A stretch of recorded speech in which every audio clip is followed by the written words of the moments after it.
دل را بساط عشق و صفا تا که چیده شد، سوی نگاه جز به نگارم بریده شد. انعام ملک بود به اعزاز طفل دل، احسان ز لطف یار به جانم عدیده شد. سودای عشق رهزن جان شد ز منتش، صد نشأه خیال به خاطر خزیده شد.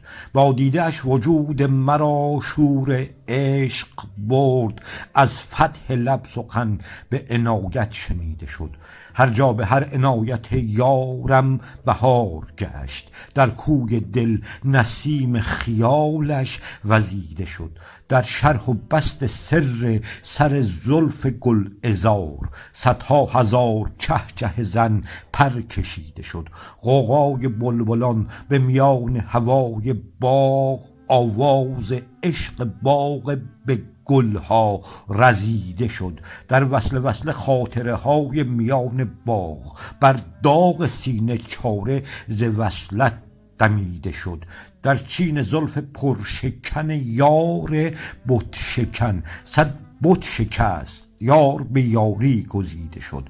خال لبش چون نقطه پیمان دیده ام، از خال تا خیال خیالم جهیده شد. شیرینی لبش به شکر طعنه چون که زد، شیرین لب به حیرت دندان گزیده شد.